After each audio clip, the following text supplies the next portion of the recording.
अपनी पत्नी के साथ रहता था। उस गांव के लोग बहुत गरीब थे, लेकिन पप्पू शहर में नौकरी करता था, इसलिए वो अच्छे खासे पैसे कमा लेता था। फिर नया साल आने पर उसे कुछ दिनों की छुट्टी मिलती है। फिर छुट्टियां बिताने वो अपने गांव की ओर चल देता है। गांव को लौटते वक्त वो शहर से एक नया टीवी खरीद लेता है। आज तो मजा ही आ जाएगा। पूरे गांव वाले मेरा टीवी देखकर चौंक जाएंगे। अब पूरे गांव में सिर्फ मेरे पास ही टीवी होगा। वाह वाह, राधा तो टीवी देखकर फूल ही नहीं समाएगी। फिर पप्पू टीवी खरीदकर खुशी खुशी गांव की तरफ निकल पड़ता है। फिर जैसे ही वो गांव पहुंचता है, उसे रास्ते में कुछ गांव वाले मिलते हैं। बैलगाड़ी पर इतना बड़ा टीवी देखकर सब गांव वालों की आंखें फटी की फटी रह जाती हैं। फिर पप्पू खुशी खुशी टीवी लेकर घर पहुंच जाता है। उसके टीवी की खबर पूरे गांव में फैल जाती है। अजी वाह वाह, आपने तो मेरा दिल ही खुश कर दिया जी। अब मैं पूरा दिन टीवी देखूंगी। मेरी सारी सहेलियां तो जल भुन जाएंगी। फिर पप्पू टीवी को अपने कमरे में रखकर उसे चालू कर देता है। तभी सब गांव वाले उसकी खिड़की से झांक झांक कर उसका टीवी देखने लगते हैं। चलो भागो यहाँ से, कभी टीवी नहीं देखा क्या? चलो चलो निकलो यहाँ से। फिर पप्पू सब गांव वालों को वहाँ से भगा देता है। फिर पप्पू और राधा खुशी खुशी टीवी देखने लगते हैं। फिर रात होने पर, अरे प्रियतम, तुम कोई भूत की फिल्म देखना चाहोगी क्या? बड़ा मजा आएगा। अजी मुझे तो भूत से बहुत डर लगता है जी। अरे डर कैसा, मैं हूँ ना। फिर पप्पू रिमोट दबाकर भूत की फिल्म लगा लेता है। वो दोनों डरते डरते फिल्म देखने लगते हैं। तभी थोड़ी देर के बाद उन्हें घर के अंदर अजीब अजीब सी आवाजें सुनाई देने लगती हैं। अजी ये कैसी आवाजें आ रही हैं जी? जरा टीवी की आवाज तो बंद कीजिए। फिर पप्पू टीवी की आवाज बंद कर देता है, लेकिन वो भूतिया आवाजें आना बंद नहीं होती।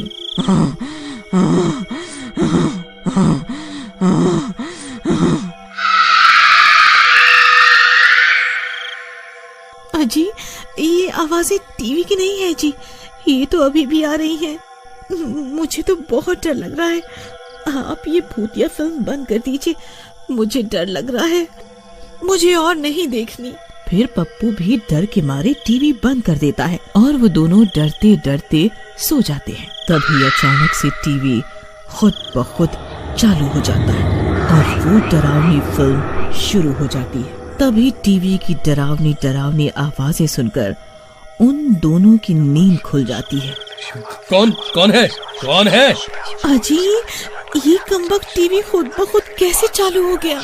पता नहीं भगवान, तुम डरो नहीं, मैं अभी से बंद कर देता हूँ। फिर पप्पू डरते डरते जाता है और टीवी को बंद कर देता है और वो दोनों फिर से सो जाते हैं। तभी फिर से टीवी खुद ब खुद चालू हो जाता है और जोर जोर से डरावनी डरावनी आवाजें आने लगती हैं। अरे मर गए रे प्रियतम, ये तो फिर से चालू हो गया, अब क्या करूं? अजी आप इस टीवी की बिजली के तार ही निकाल दीजिए, फिर ये चालू नहीं हो पाएगा। फिर पप्पू टीवी की बिजली की तार भी निकाल देता है, लेकिन टीवी तब भी बंद नहीं होता। अजी ये कैसे हो सकता है? ये नास मीठा टीवी तो अब भी चल रहा है। तभी फिल्म वाली चुड़ैल टीवी से बाहर निकलने लगती है। पप्पू टीवी के पास ही खड़ा होता है। ये देखकर राधा की आंखें फटी की फटी रह जाती है। अजी नीचे देखिए, नीचे, अरे मर गई रे।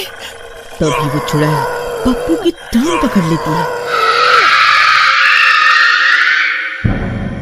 अरे मर गया रे, ये क्या चीज है? अरे प्रीतम मुझे बचाओ, ये कमबख्त तो मुझे टीवी के अंदर खींच रही है। अरे मर गया रे, कोई मुझे बचाओ। फिर वो चुड़ैल पप्पू को टीवी के अंदर खींचने लगती है और राधा पप्पू के दोनों हाथ पकड़ लेती है। अजी आप घबराइए मत, मैंने आपको पकड़ रखा है। ये कमबख्त चुड़ैल तू कहाँ से आ गई? मैं छोड़ मेरे पति को, छोड़ मेरे पति को। अरे मर गए रे, अरे भगवान जल्दी कुछ करो, नहीं तो ये नास मिट्टी मुझे अपने साथ अंदर ले जाएगी। फिर राधा बहुत कोशिश करती है, लेकिन वो चुड़ैल पप्पू को अपने साथ टीवी के अंदर ले जाती है और टीवी बंद हो जाता है। राधा की आंखें फटी की फटी रह जाती हैं। वो टीवी को चालू करने की बहुत कोशिश करती है, लेकिन कोई फायदा नहीं। अरे मर गई रे, ये कमबख्त चुड़ैल तो इन्हें अपने साथ ले गई। हाय हाय हाय, अब मैं क्या करूं? हाय, अब मैं क्या करूं? फिर राधा भागती हुई पड़ोस के घर में जाती है और भीमा और कुछ गांव वालों से मदद मांगती है। फिर कुछ लोग राधा के साथ उसके घर आते हैं। देखिए ना भीमा भैया, इस टीवी के अंदर से एक चुड़ैल निकली और इन्हें अंदर खींच कर ले गई। अरे भाभी, तो आप भी पप्पू भाई के साथ क्यों नहीं गई? दोनों टीवी के अंदर साथ चले जाते। कैसी बातें कर रही हो आप? भला ऐसा भी होता है क्या?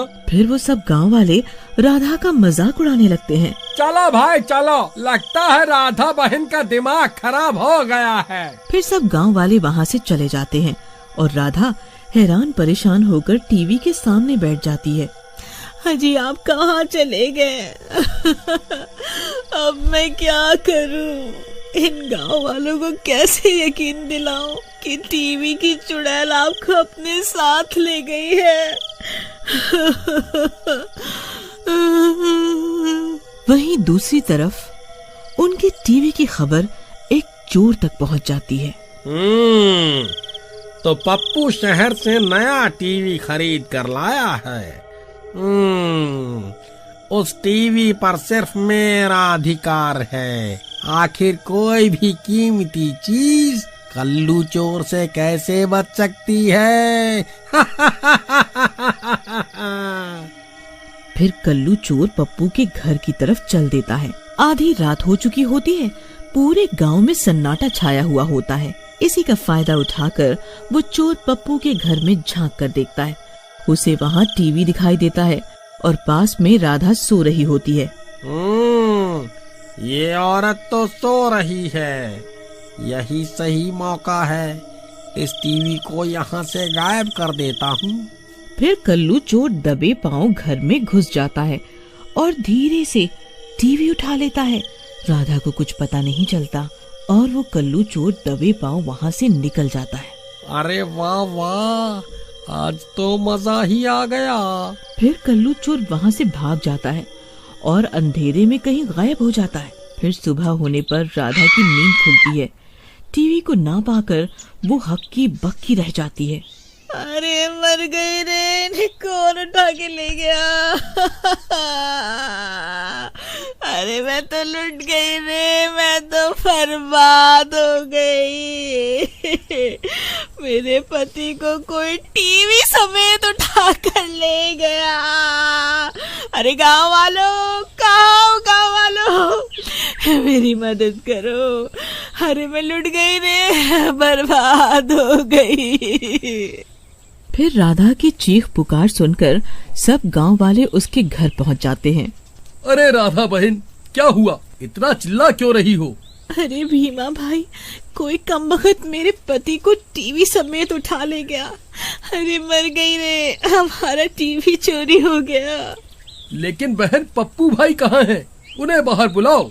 मैं अभी उनके साथ जाकर दरोगा जी से इसकी रिपोर्ट लिखवाता हूँ। अरे नास मिटे, बताया तो है कि वो कमबख्त चोर टीवी के साथ साथ इन्हें भी उठा कर ले गया है। कल रात को टीवी की चुड़ैल इन्हें अपने साथ टीवी के अंदर खींच कर ले गई थी। हाय, अब क्या होगा? मैं तो लुट गई रे, बर्बाद हो गई। लगता है राधा बहन को टीवी के चोरी होने का सदमा लग गया है, तभी ऐसी बहकी बातें कर रही हैं। अरे वाह वाह, आज तो मजा ही आ गया। एक काम करता हूँ, इस टीवी को बेचने से पहले कुछ दिन इस टीवी के मजे ले लूं, फिर इसे बेचूंगा। फिर इतना सोचकर वो चोर टीवी को चालू कर देता है। तभी अरे भाई, मुझे बचाओ, मैं इस टीवी में कैद हो गया हूँ।